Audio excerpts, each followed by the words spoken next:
Do you want to start by telling us what the speech is that you want to chat about today? The speech is from Shakespeare's King Lear.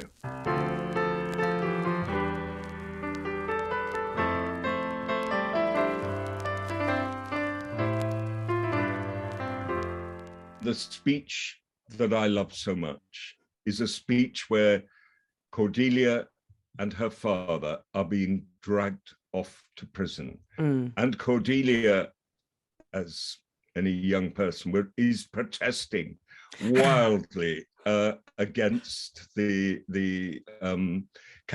captors and against her vicious elder sisters. Yeah. And this is King Lear's advice to her. Right. And it contains what, for me, are some of the most beautiful thoughts in the whole of Shakespeare and the most beautiful language in the whole of Shakespeare. I've directed the play twice. Yeah. And the last time was I made a film of it with Anthony Hopkins. I never expect to see a better performance in that part. Oh, really? I mean, I was going to come to that later. I was going to say, who is your, I was actually going to say effectively present company excluded, your own Lear's excluded. Who would you say does it wonderfully? But you think Anthony Hopkins absolutely nailed it? I think he did nail it. Yeah. Something to do with him being a great actor anyway. Yeah. But also a lot to do with the fact he is just about the age of Lear. He's 80. He's had, in some ways, a tempestuous life. And he can look back now and say, what's important to me are these things. Or in the speech that I've chosen, the mystery of things. There's a wonder about everything. And that's what he now is at a state where he can appreciate. Yeah, I saw a brilliant interview with him following the two popes, in which I think the interviewer was really looking for Anthony Hopkins to give a specific answer to something that he was just not willing to give a specific answer to. And it was so magical. He sort of said everything you're saying there. I remember him making points where he was like, I don't know anything. You know, like I've been around long enough to know I don't know anything. And it was really refreshing to watch, actually. I think the reason Tony did it so brilliantly is that it came out of the circumstances of being marched off to prison. And neither he nor I sort of protected the speech by saying, all right, take your time, because, you know, these soldiers will respect the fact that, that you've got nice words to say. You've got nice words. I said, you know, you're at the limit. You're pushing it to the limit of their patience, the patience of your captors. And so there's a sort of sense of urgency behind it that he had, that somehow gave this exquisite reflective speech a sense of momentum. I saw the recent Ian McKellen, when I say recent, you know, 3 or 4 years ago, Ian McKellen one. And I remember it got to the interval. I mean, it's a long play, and it got to the interval, and the interval was after about 1 hour and 50 minutes. And in my mind, I was like, oh, is it the end? Have they abridged it? Because not knowing Lear as well as some other plays, in my mind, I was like, we've had the blinding, we've had the mad bit, we've had the, you know, in my mind, I was like, the play's over. And everyone went, no, it's the interval. And I was like, what else is going to happen? And then there's this whole other play. Do you think an actor needs to have experienced things to act them, or is this just a particular example where it definitely helped bring out a wonderful performance that he could be in the mindset? Well, of course, you touched on one of the great conundrums of acting, because the job of an actor isn't to be the person. Yeah.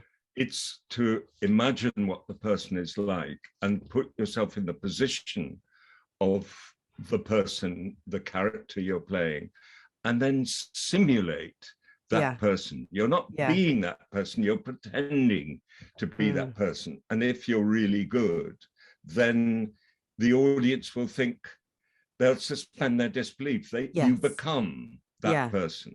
And there's a terrible, I mean, there's a lot of talk about method acting.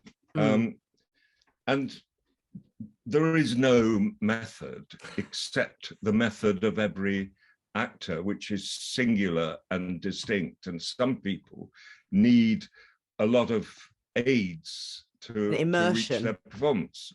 Immersion and some things which I find quite alienating.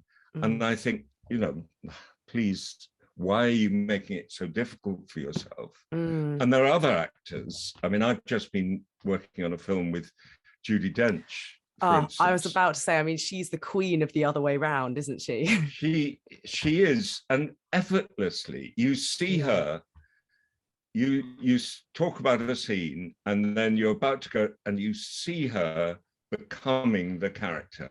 Yeah. And in front of your eyes, and you can say when you're filming, you can say, turn over, so the camera starts, and then you see her in a few seconds, and I see her becoming the person. I say action, and then she's the person. So I don't know how she does it. It's just, it's a brilliant, any more than I know how, you know, great musicians achieve their effects. Yeah. It's something unaccountable. I, for a very, very brief amount of time when I was at university, attempted direction. And Richard, you're not going to have any competition from me. I was awful at Lucy. it. My daughter, also called Lucy, coming to rehearsal, she was quite young, and she got very bored. At the end of the rehearsal, she said to me, "Dad, I cannot understand how you can bear to put up with all those questions. Why can't they sort it out for themselves?" You're like, well, I wouldn't have a job. Yes, exactly. I want the questions. 25 years ago, I was part of the whole world of thrusting ambition, and, you know, still I was running the National Theatre, but about to leave, and I was very much in the sort of maelstrom of what people call a career. I call just going from one job to another. But you know, looking for work, being driven by a sort of compulsion to work, and a dissatisfaction occasionally, and feeling I hadn't achieved that, so I must do that. Classic. And then now I feel I don't regret that sort of wildness and turmoil and ambitiousness, but I feel, oh God, I'm glad I don't have to do it again. Yeah. So do you feel like you can sort of settle in jobs a bit more now, just enjoy them for what they are? Do you worry less about, you know, the age-old thing everyone in this industry is always worrying about, the next thing? I do. And funny, I've just finished directing a film of an Alan Bennett script, or Alan Bennett script adapted very well by Heidi Thomas, who's author of Call the Midwife. And working with Judi Dench and Derek Jacobi and Julie Mackenzie and Jennifer Saunders. I mean, wonderful cast. Yeah.